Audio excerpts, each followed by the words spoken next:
Hi, good evening. Tonight is June 2, 2021, and let me tell you why I hate the rain. Umuulan ngayon, by the way. Bakit ayaw ko sa ulan? Gusto ko sa ulan nung bata ako dahil syempre, I get to shower for free. Kasi nung bata ako, hindi pa acid rain yung ulan. Acid rain, may chemicals. If you're listening to science in AP classes, you know what acid rain is. And if you don't, search it. So why I hate rain. May nakikita kasi akong post sa Facebook na day is a good day pero naulan. Pero gusto talaga nilang naulan dahil syempre they love the sound of the rain, they feel comfort, they feel cold, they feel like a time to rest and all that. But when I see the rain, not only is it acid rain na toxic and all that, I immediately thought of homeless people. Like, saan kaya sila nakasilong? Lalo na kapag yung rain ay rainstorm or bagyo or typhoon or cyclone. Paano kaya kung mas katulad ngayon, bagyong Dante? What if there are homeless people? Not what if, because a lot of people in the Philippines is either poor or homeless. So paano kaya kung may kababayan kang nasa labas? Hindi naman nila piniling maging mahirap, hindi naman nila piniling maging mawalan ng tirahan. It's either pinalaya sila from indigenous places na kanila naman talaga dapat. Yung, alam mo yun, parang pinalaya sila, tapos na, they are forced to be in that situation.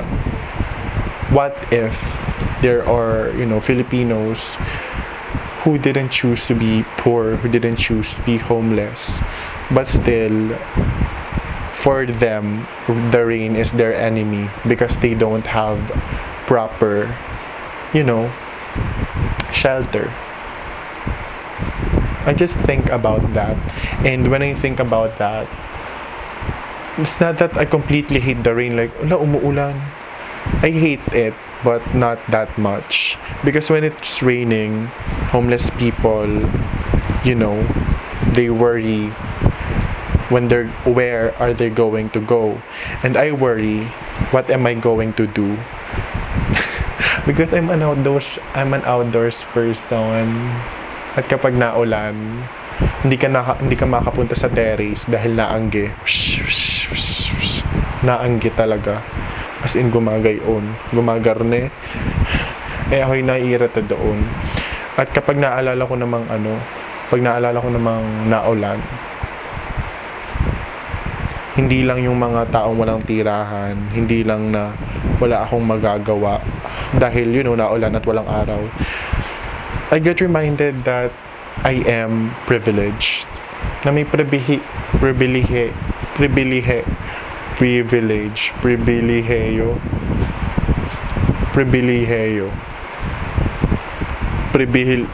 that I have privilege, that I am privileged, that I don't know how to pronounce privilege in Tagalog, that I am privileged. And when it's raining, I get to be reminded that may pribileheyo nga pala ako. Hindi ko alam kung tama, pero may pribileheyo nga pala ako. I am privileged. I am lucky. I have a roof above my head. I have food and sustenance in front of me. I have clothing. I have shelter. I have food. I have, I have privilege. So yeah, when it's raining, just take time to check your privilege.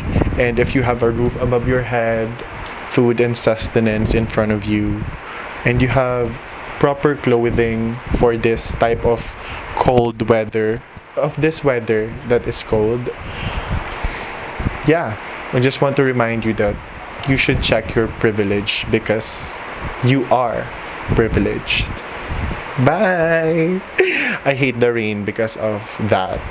What I mean, how homeless people are affected by it, how you can't go outdoors or you can't shower anymore because of acid rain, and how you know the privilege stays privileged while the underprivileged and the marginalized stay, you know, poor and homeless and drowned in poverty.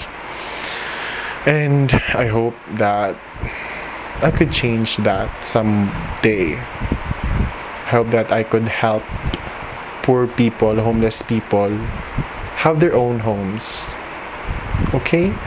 It's a hope, it's an aim, it's a goal, and I hope I will accomplish it someday. So, good night, and remember to check your privilege.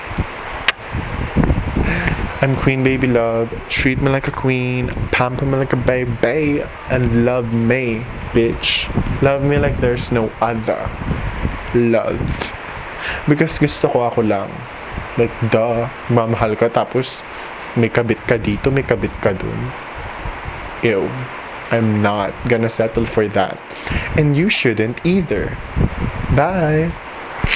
I love you. I hope you feel loved, contented, happy. And if you ever feel alone, know that you are not alone. Okay? Love you. Mahal kita. Bye. Bye. Bye.